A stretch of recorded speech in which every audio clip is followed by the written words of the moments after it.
안녕하세요. 봉익주로 교회 성도 여러분들, 한 주간 평안하셨는지요? 오늘은 부활 주일로 우리 주님께 예배를 올려드리도록 하겠습니다. 온 가족이 함께 신령과 진정으로 아름답게 예배드리는 귀한 시간이 되실 줄 믿습니다. 이렇게 기도하며 나가겠습니다. 사랑해주신 아버지, 감사합니다. 이 아침에도 다시 한번 저희들에게 예배 드릴 수 있도록 허락하심을 감사드립니다.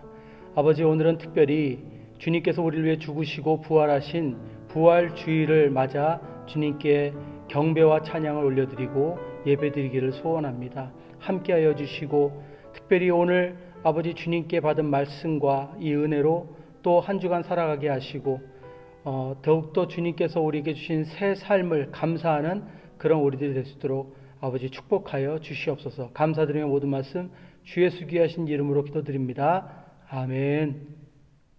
네, 우리 찬양으로서 주님께 영광 올려드리겠습니다.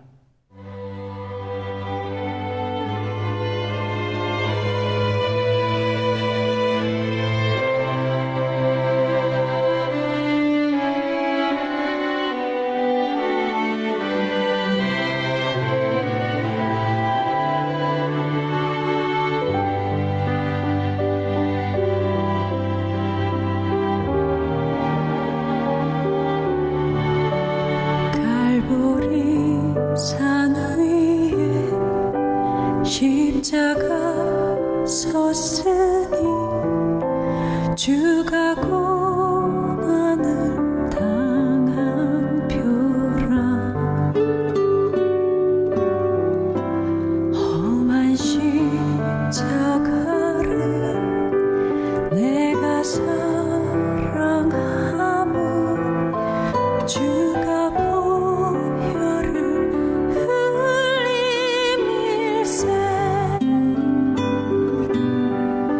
죄우 승리를 얻기까지 주의 십자가 사랑하리.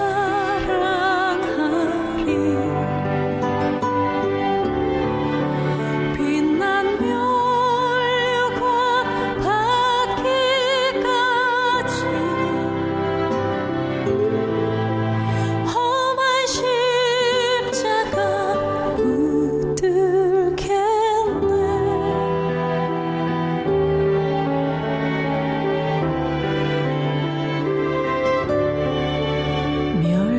멸시함을 받은 주의 십자가에 나의 마음이 끌리도다.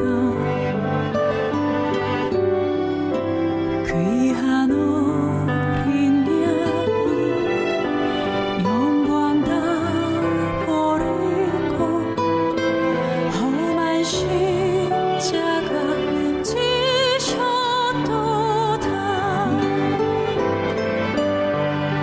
최후 승리를 얻기까지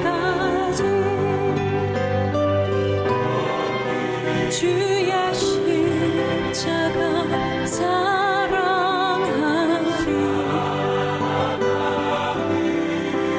빛난 멸류관 받기까지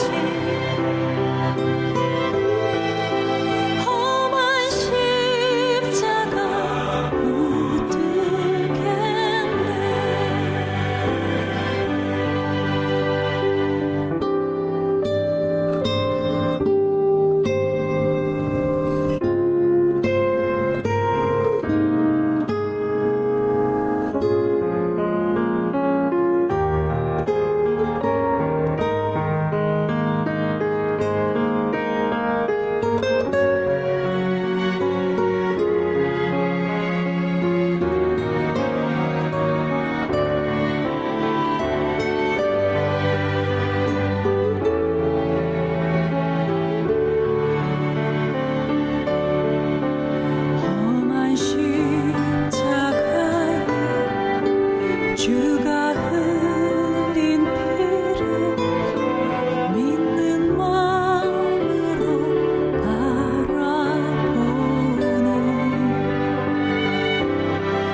우리 주 예수 그리스도의 아버지 하나님을 찬송하리로다. 그의 많으신 긍휼대로 예수 그리스도를 죽은 자 가운데서 부활하게 하심으로 말미암아 우리를 거듭나게 하사 산 소망이 있게 하시며. 주님 아버지 감사합니다. 저희들에게 부활의 소망을 주신 주님 아버지, 다시 한번 주님 앞에 나와 예배드릴 때 아버지 성령님 함께하여 주시고 오늘도 우리 마음을 뜨겁게 하시사 주님 앞에 회개하며 다시 한번 재결단하는 놀라운 시간 되게 하여 주시옵소서. 특별히 주님의 부활을 우리 마음에 품고 이제부터 더욱더 깊이 감사하며 살아갈 수 있는 우리 삶이 되게 하여 주시옵소서. 감사드리는 모든 말씀 주 예수 귀하신 이름으로 기도드립니다. 아멘. 사도신경으로 신앙 고백하겠습니다. 전능하사 천지를 만드신 하나님 아버지를 내가 믿사오며 그 외아들 우리 주 예수 그리스도를 믿사오니 이는 성령으로 잉태하사 동정녀 마리아에게 나시고 본디오 빌라도에게 고난을 받으사 십자가에 못 박혀 죽으시고 장사한 지 사흘 만에 죽은 자 가운데서 다시 살아나시며 하늘에 오르사 전능하신 하나님 우편에 앉아 계시다가 저리로서 산 자와 죽은 자를 심판하러 오시리라. 성령을 믿사오며 거룩한 공예와 성도가 서로 교통하는 것과 죄를 사하여 주시는 것과 몸이 다시 사는 것과 영원히 사는 것을 믿사옵나이다. 아멘.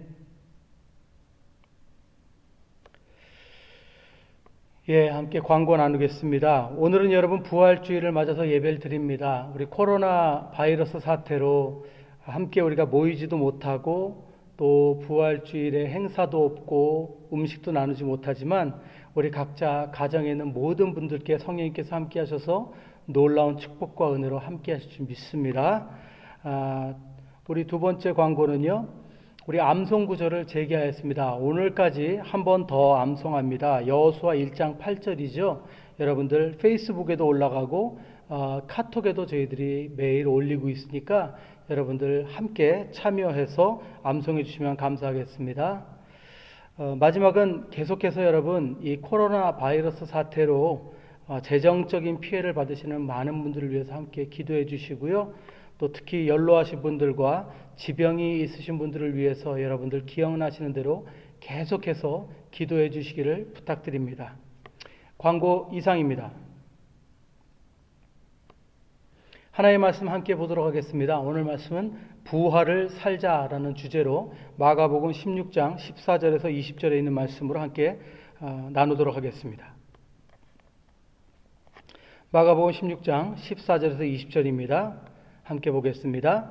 그 후에 11 제자가 음식 먹을 때 예수께서 그들에게 나타나사 그들의 믿음 없는 것과 마음이 완악한 것을 꾸짖으시니 이는 자기가 살아난 것을 본 자들의 말을 믿지 아니함일러라. 또 이르시되 너희는 온 천하에 다니며 만민에게 복음을 전파하라. 믿고 세례를 받는 사람은 구원을 얻을 것이요 믿지 않는 사람은 정죄를 받으리라.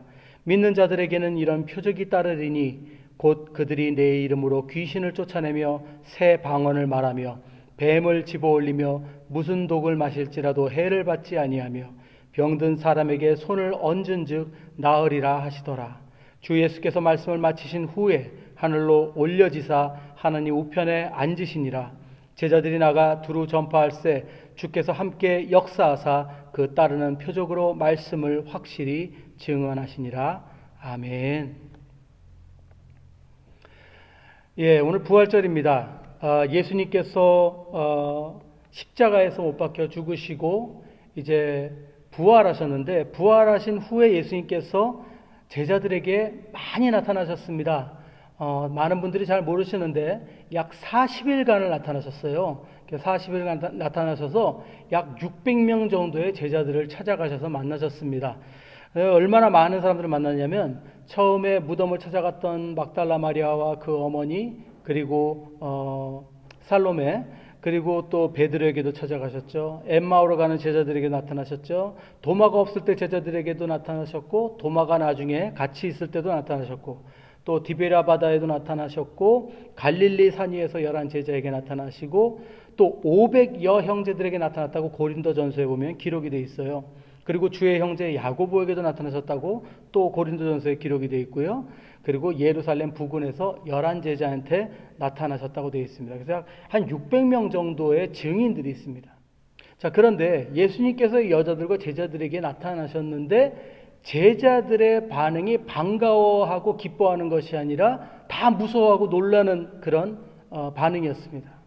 물론 사람이 죽었다가 살아났다고 하는데 놀라는 건 당연하죠. 하지만 여러분, 제자들은 다르지 않습니까? 제자들은 예수님과 동행하면서 예수님께서 죽은 자를 살리시는 것도 봤고, 또 예수님은 제자들에게 자신이 죽을 것과 3일 뒤에 부활할 것을 여러 번 가르치셨어요. 그 중에 하나가 마가복음 8장 31절에 있는 말씀입니다. 인자가 많은 고난을 받고 장로들과 대제사장들과 서기관들에게 버림받아 죽임을 당하고 사흘 만에 살아나야 할 것을 비로소 그들에게 가르치시되. 이거는 누가복음에도 나와 있는 말씀이에요. 근데 예수님은 이렇게 말씀하신 것이 아니라 사실 그 제자들도 이걸 기억했었어야 돼요. 왜냐하면 예수님의 시신이 없어졌다는 걸 알고 막달라 마리아가 놀래서 한참 방황하고 있을 때 천사가 나타나서 이렇게 얘기했죠. 누가복음 24장 6절에서 8절 말씀입니다. 여기 계시지 않고 살아나셨느니라. 갈릴리에 계실 때에 너희에게 어떻게 말씀하셨는지를 기억하라. 이르시기를 인자가 죄인의 손에 넘겨져 십자가에 못 박히고 제3일에 다시 살아나야 하리라 하셨느니라 한데 그들이 예수의 말씀을 기억하고 이렇게 되어 있죠. 결국 천사도 너희들에게 예수님께서 그렇게 가르쳐 주시지 않았냐, 기억하느냐라고 기억을 상기시켜 주시죠. 이렇게 예수님께서 열심히 가르치셨는데도 불구하고 제자들은 도대체 뭘 들은 건지 기억을 못합니다. 그래서 이런 모습을 보면은 저는 좀 위로를 받습니다. 왜냐하면 저도요, 때로는 비슷한 설교를 여러 번 하거든요. 했던 설교 또 하고 열심히 복음 전한다고 하는데도요, 매번 똑같은 질문을 하시는 그런 성도님들이 계세요. 물론 저도 그렇게 크게 다르진 않습니다. 이게 배울 때하고 적용할 때하고 또 다른 것 같습니다. 그렇죠? 근데 예수님의 제자들은 좀 심해도 조금 심한 부분이 있어요. 오늘 두 가지 그 사건을 좀 돌아볼 텐데요. 이 제자들이 얼마나 좀 정신이 없는지. 사실 예수님께서 죽임을 당하고 부활하실 거란 말씀을 하셨는데도 잘 깨닫지 못하고 동문서답하는 이런 일들이 있었어요. 그게 어디냐? 마가복음 9장이에요. 마가복음 9장 30절에서 34절에 있는 이야기입니다. 그곳을 떠나 갈릴리 가운데로 지날새 예수께서 아무에게도 알리고자 아니하시니 이는 제자들을 가르치시며 또 인자가 사람들의 손에 넘겨져 죽임을 당하고 죽은 지 3일 만에 살아나리라는 것을 말씀하셨기 때문이더라. 그러나 제자들은 이 말씀을 깨닫지 못하고 묻기도 두려워하더라. 가버나움에 이르러 집에 계실새 제자들에게 물으시되 너희가 길에서 서로 토론한 것이 무엇이냐 하시되 그들이 잠잠하니 이는 길에서 서로 누가 크냐 하고 쟁론하였습니다. 웃기기까지 하죠. 예수님은 자신이 죽으실 것과 3일 뒤에 부활할 그런 심각한 얘기를 했는데 저희들끼리 오면서 너네들 무슨 얘기했니? 그러니까 서로 누가 큰지 얘기했대요. 한심하지 않습니까? 근데 이런 사건이 또 있어요. 마태복음 16장 5절에서 8절 보면 이런 이야기가 있습니다. 제자들이 건너편으로 갈새 떡 가져가기를 잊었더니 예수께서 이르시되 삼가 바리새인과 사두개인들의 누룩을 주의하라 하시니 제자들이 서로 논의하여 이르되 우리가 떡을 가져오지 아니하였도다 하거늘 예수께서 아시고 이르시되 믿음이 작은 자들아 어찌 떡이 없으므로 서로 논의하느냐. 이렇게 야단맞았다고 합니다. 보세요. 예수님은 바리새인과 사두개인들을 조심하라고 그 말씀을 하신 건데 이 친구들은 무슨 얘기하고 있어요? 아이고 우리 떡을 잊어먹고 안 가져왔네. 그 얘기하고 있는 거예요. 제자들이 원래 이렇게 좀 정신이 없습니다. 하지만 예수님은 이렇게 제자들이 예수님이 부활하신 것을 잘 믿지 못하고 놀람에 혼내지 않으셨어요. 오히려 그들을 안심시켜 주시고 자신의 상처도 보여주시고 대화도 나누시고 베드로에게는 직접 찾아가셔서 그 고기도 같이 구워 드시고 전에 그가 예수님을 배신하였던 죄에 대해서 용서하시고 또 회복도 시켜주셨습니다. 근데 결국은 오늘 꾸중 듣는 얘기가 오늘 나옵니다. 물론 오늘 본문에는 도마라고 기록되어 있지는 않습니다. 도마 얘기는 요한복음에 자세하게 기록이 되어 있죠. 근데 오늘 본문의 첫 구절이 그 얘기예요. 도마한테 한 얘기예요.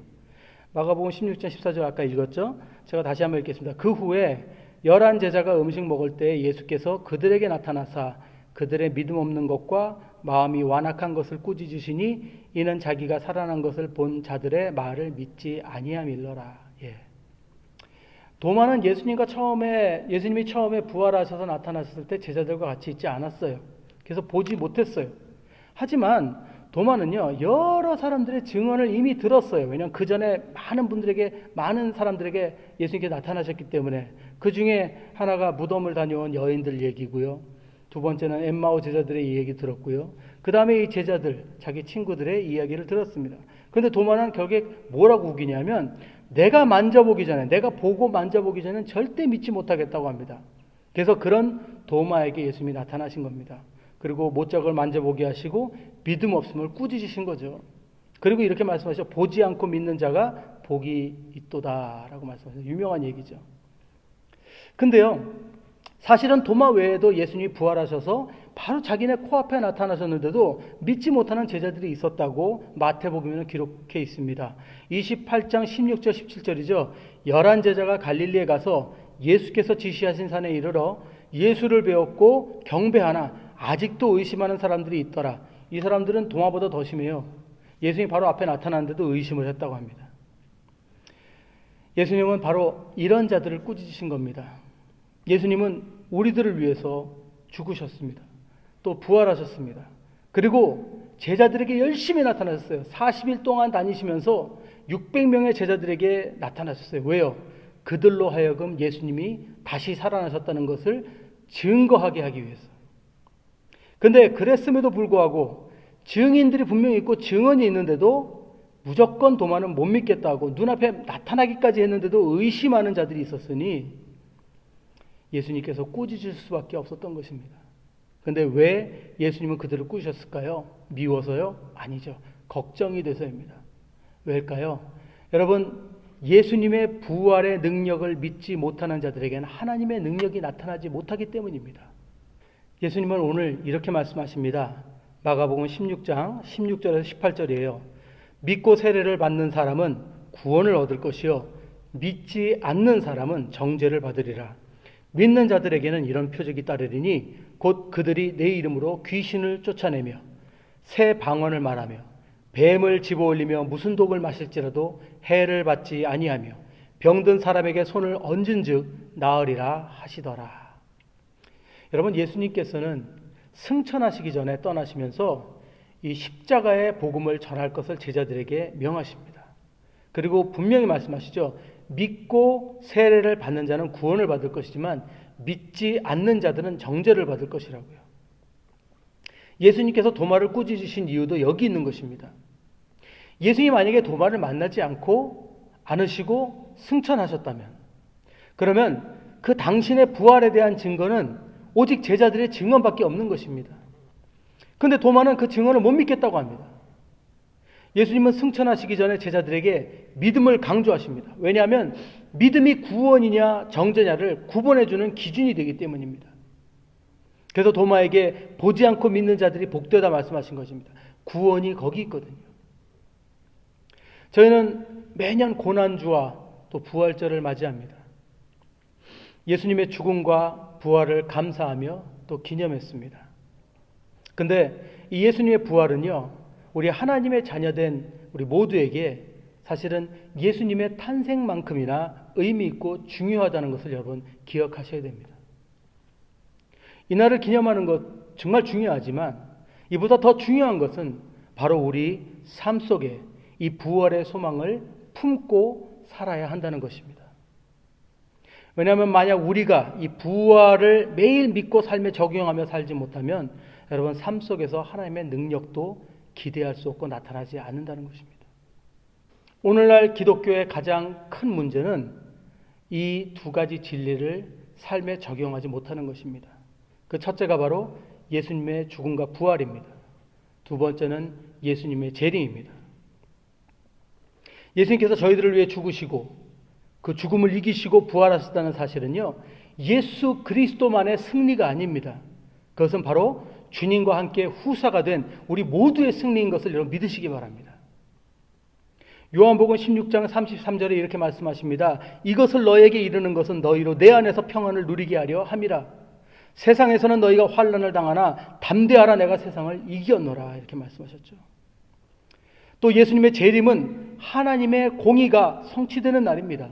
온 세상에 그 하나님의 공의가 나타나며 순교해왔던 자들, 정말 하나님의 영광을 위해서 처음에 살았던 모든 성도들이 하나님 앞에 나가서 그분의 영광에 참여하는 그런 귀한 날입니다. 근데 이 두 가지를 삶에 적용하지 않고 산다는 것은 말이 될 수가 없습니다. 부활과 재림을 품고 사는 믿음의 성도들은요, 품고 살지 못하는 자들의 삶과는 천지 차이입니다. 예수님의 부활과 재림을 마음속에 믿고 품고 사는 자들은요, 언제나 하나님의 복음과 사랑을 나누고 정말 전함에 전력을 다하고 헌신하면서 핍박과 어려운 가운데서도 희망을 잃지 않고 감사하며 살 수 있는 것이 바로 부활과 재림의 신앙이라는 것입니다. 그리고 이것이 이 믿음 가운데 바로 하나님의 능력이 나타나는 것이고요. 저희들은 이 사건을 기억해야 됩니다. 마가복음에 있죠. 마가복음 6장 1절에서 6절에 있는 이야기입니다.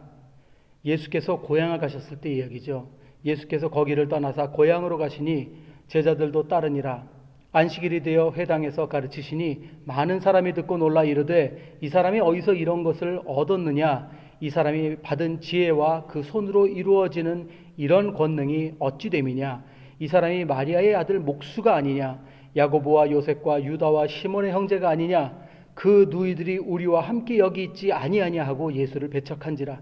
예수께서 그들에게 이르시되 선지자가 자기 고향과 자기 친척과 자기 집 외에서는 존경을 받지 못함이 없느니라 하시며 거기서는 아무 권능도 행하실 수 없어 다만 소수의 병자에게 안수하여 고치실 뿐이었고 그들이 믿지 않음을 이상히 여기셨더라. 여러분 한번 생각해 보세요. 예수님이 능력이 없으셔서 갑자기 능력이 제한받아서 거기서 능력을 행하지 못하셨을까요? 아닙니다. 예수님은요, 믿음이 없는 자들에게 능력을 소모하시지 않으십니다. 예수님의 능력이 제한을 받은 것이 아니라 낭비하지 않으신 것입니다. 왜냐하면 그것 사람들은 예수님을 너무 잘 안다고 생각했고 자신들의 경험과 자신들의 지식으로 예수님을 판단했기 때문입니다. 그런 그들의 마음을 열 수 있는 것은 그들밖에 없습니다. 예수님은 문을 두드리시는 분입니다. 부수고 들어가시는 분이 아닙니다. 그래서 예수님은 그곳에서 기적도 능력도 제한하셨습니다. 철학자 에피테토스는 이런 말을 했습니다. 이미 알고 있다고 생각하는 사람이 무언가를 배운다는 것은 불가능한 일이다. 그렇죠. 자기가 안다고 생각하면요, 새로운 것을 배울 수가 없습니다. 예수님께서 저희들에게 믿음을 바라시는 이유는 바로 여기 있습니다. 부활과 재림에 대한 믿음, 그 믿음이 있을 때 우리 삶에는 하나님의 능력이 함께 하십니다. 왜요? 믿기 때문입니다. 저희들은 예수님의 희생과 부활하심으로 저희들에게 이루신 놀라운 은혜를 구체적으로 알아야 됩니다. 첫 번째로 예수님께서 부활을 통해서 우리에게 주신 것은 무엇이냐면 바로 마귀를 멸하심입니다.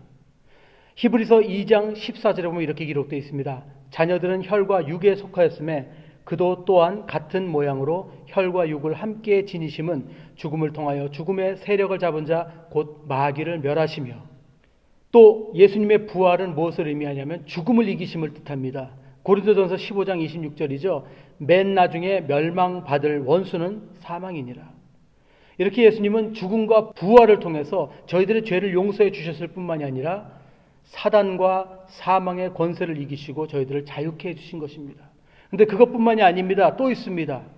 우리가 예수님의 부활을 믿음으로써요, 우리로 하여금 부활의 자녀가 되게 하셨습니다.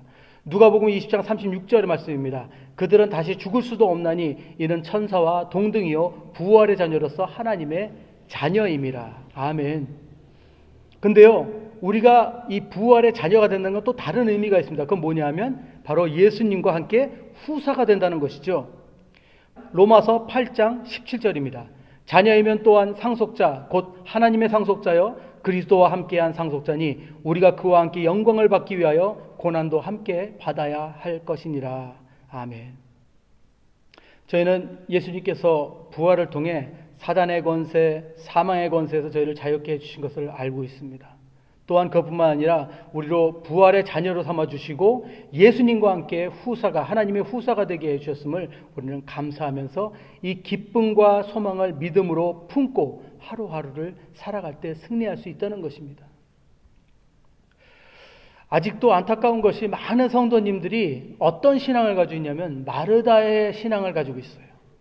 여러분 마르다 이야기 기억하십니까? 나사로, 그 오빠 나사로가 죽었을 때 예수님이 찾아갔을 때 마르다의 고백, 요한복음 11장 21절에 나오죠. 마르다가 예수께 여짜오되 주께서 여기 계셨더라면 내 오라버니가 죽지 아니하였겠나이다. 그러나 나는 이제라도 주께서 무엇이든지 하나님께 구하시는 것을 하나님이 주실 줄을 아나이다. 예수께서 이르시되 네 오라비가 다시 살아나리라. 마르다가 이르되 마지막 날 부활 때에는 다시 살아날 줄을 내가 아나이다. 예수께서 이르시되 나는 부활이요 생명이니 나를 믿는 자는 죽어도 살겠고 무릇 살아서 나를 믿는 자는 영원히 죽지 아니하리니 이것을 내가 믿느냐? 이르되 주여 그러하외다. 주는 그리스도시요 세상에 오시는 하나님의 아들이신 줄을 내가 믿나이다. 이 말을 하고 돌아서서 가만히 그 자매 마리아를 불러 말하되 선생님이 오셔서 너를 부르신다 하니, 선생님이 언제 마리아를 불렀습니까? 지금 마리아의 고백이 여러분들이 볼 때는 이게 정말 마음에서 우러나오는 고백이라고 믿으십니까? 그렇지 않죠. 누가 봐도 마르다는 지금 예수님의 말씀을 믿지 못합니다. 근데요, 재밌는 게 마르다는 제일 먼저 마중 나온 사람이에요. 마르다는 열심히 있었어요. 마르다는 예의를 차렸고요. 형식적이지만 갖출 건 다 갖췄어요. 근데 이빨은 답만 하고 있습니다. 저는 마르다의 모습이 오늘날 신앙인들의 모습이 아닌가 한번 생각해 봅니다. 교회도 열심히 다니고 봉사도 열심히 하고 예배도 열심히 드리고 선교도 참여하지만 헌금도 하지만 마음에는 예수님의 부활과 그 능력, 영생의 소망이 전혀 없는 것이죠. 그러면서도 부활절 성탈절만 되면은 행사 준비에 바빠집니다. 바로 마르다의 신앙의 모습입니다. 누군가 이번 주에 브라질 분인데 이런 글을 올렸습니다. 제가 올려드릴게 한번 읽어보세요. 근데 이거 한국말로 제가 번역해드리면 이렇습니다. 진정한 부활절.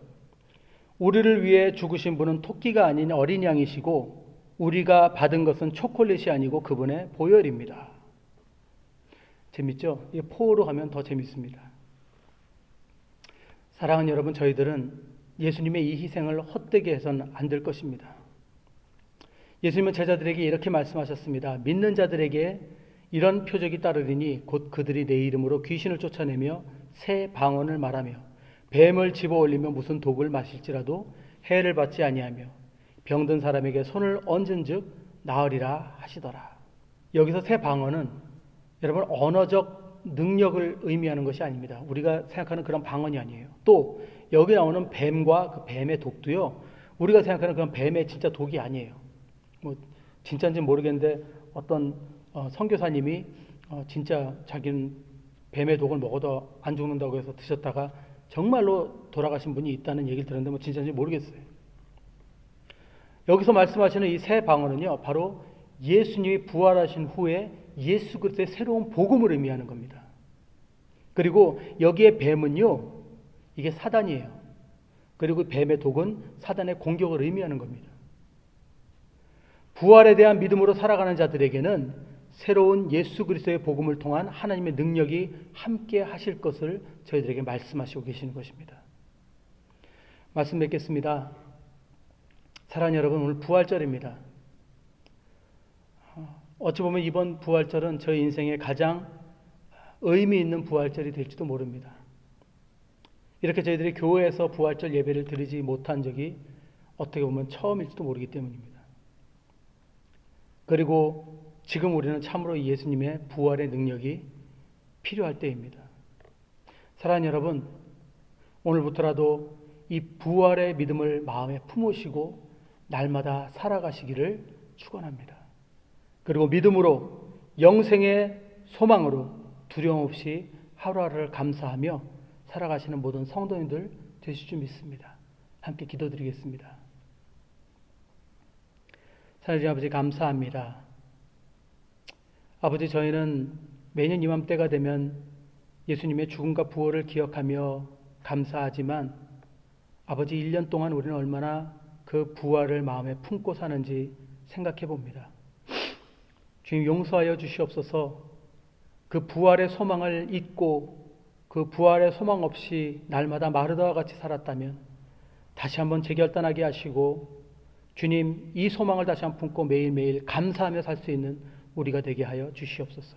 아버지, 감사드리며 모든 말씀 주 예수 귀하신 이름으로 기도드립니다. 아멘.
이제는 우리 주 예수 그리스도의 한량없는 은혜와 하나님 아버지의 크고 놀라우신 사랑하심과 성령님의 감화감동하심과 역사하심과 인도하심이 날마다 부활의 믿음을 마음에 품고 열심히 주님께 영광 돌리며 하루하루를 감사하며 살아가는 우리 모든 성도님들 위해, 온 교회 위에 지금부터 영원토록 함께 있을지어다. 아멘.